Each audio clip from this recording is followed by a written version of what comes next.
Hello there, Grumpy Old Fart here. I'm enjoying doing the the videos on Dungeons and Dragons because there's a lot of new dungeon masters out there with the pandemic. Everybody's stuck at home essentially, and a lot of people are still stuck at home. You know, things are trying to open up, but now they're trying to reenact these mask mandates and what all. So yeah, people are still stuck at home, and what better way to spend time with your family than playing a tabletop role-playing game? You get to communicate and you get to have fun all at the same time. It's awesome. But here's the downside. Well, it's not really a downside. It's a good thing. But the way it works is one person has to be the dungeon master, and a lot of people are just starting out as dungeon masters because of this situation, and they're not real sure what to do. So there's a lot of players out there that are first-time players too, and that's a good thing. Okay, because we need all the players we can get. As far as players go, everybody wants to run a character that they enjoy, and there's a lot of things, a lot of different character classes that are quality classes to play. People like running wizards because of the magic, and they like running clerics because of the healing abilities, and that's good. And honestly, who doesn't like running a good thief once in a while? So, you know, they're there. It's all there. And they have good subclasses, too. Wizards have magic, but they really suck in combat. Everything is a trade-off. Every character class has advantages and disadvantages. Wizards have magic, but they suck in physical combat. Once a wizard is out of spells, they're a crappy fighter with a dagger. That's pretty much it. Or a staff, you know. Thieves, they have great pilfering abilities and spying abilities, but they suck. They really, really suck in combat unless they can get a good sneak attack. They can get one good shot, and then after that, it's, you know, whatever they can do. Clerics are good fighters, and they can heal, but they have some serious restrictions when it comes to robbing and plundering. I mean, they have alignment restrictions because you have to go by what your god says. Because you're a cleric, you're a priest, you know. But when you come right down to it, sometimes you just want a good hack and slash, thug type, kill it fighter, okay? And fighters are awesome. A lot of people back in the day, they thought that fighters were anybody who couldn't qualify for another class, make him a fighter. And there is some, I guess, some truth to that, but that's not what they were designed. It's not the way they were designed. There are many subclasses of fighters with distinctive abilities, but they also have some serious restrictions. If you want to hack and bash with no restrictions, your basic fighter is your choice. That's what it boils down to. When you're choosing a character class for the character you want to run,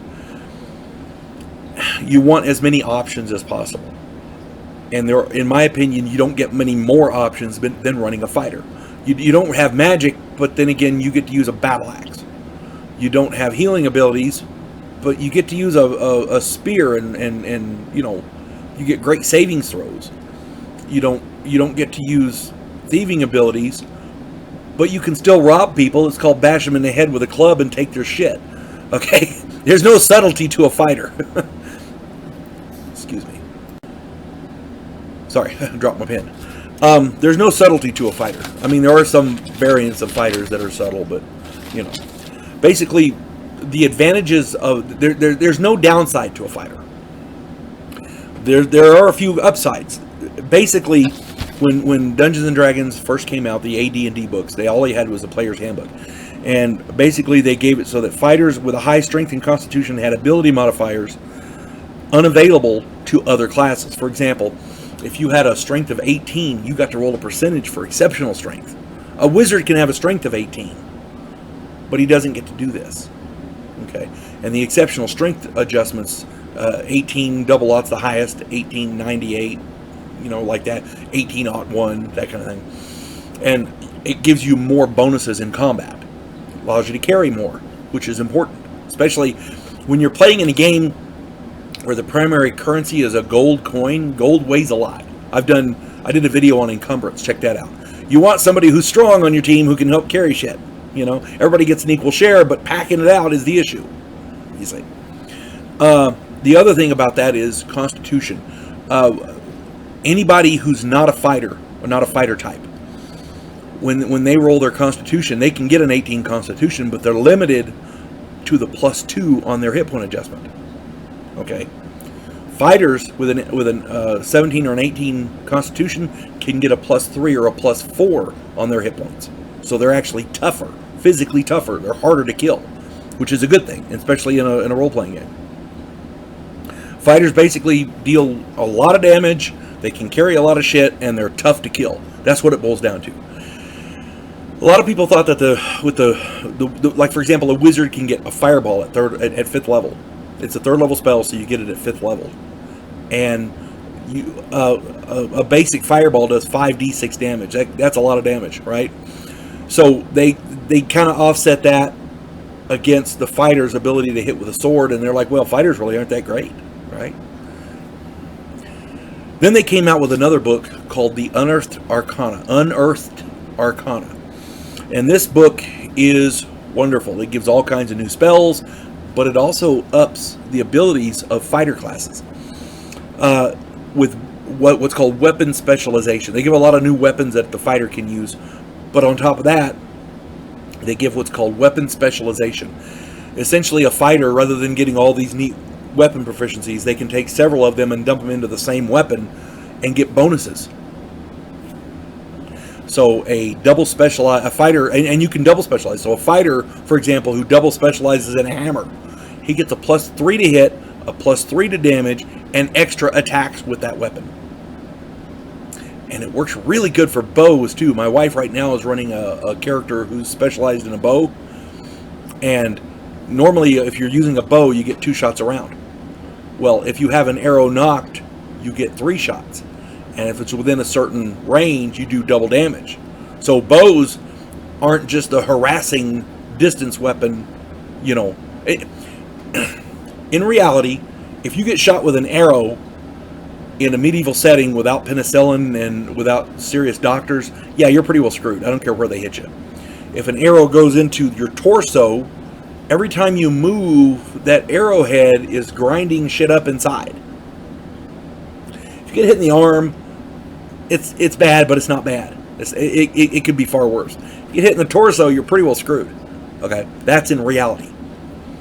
In game terms, an arrow does a d6 damage. That's it. Okay. Now, with this weapon specialization, with the fighters, with the bow, they do double damage. So, and plus you get to add your bonuses in. So I think it's a +2. So it's a d6 +2 times 2. That, you know, a d6 versus up to 16 points of damage. You see what I'm saying? It can get quite nice. I mean, they make bows more effective. Archers become very, very nice. So the next time you're considering a character class for a new campaign and you want something that just lets you go hog wild and do whatever, consider a fighter. Don't discount that basic fighter, because they have good hit points, great savings throws, they do great damage, and they can use pretty much any weapon. And there's no alignment restrictions for a fighter. You could be a good fighter, an evil fighter, a neutral fighter, you know, whatever. Your alignment restrictions are not there at all. They're very survivable, very effective, and I promise you, you could certainly do far, far worse. Hope this finds everybody well. Drink a coffee.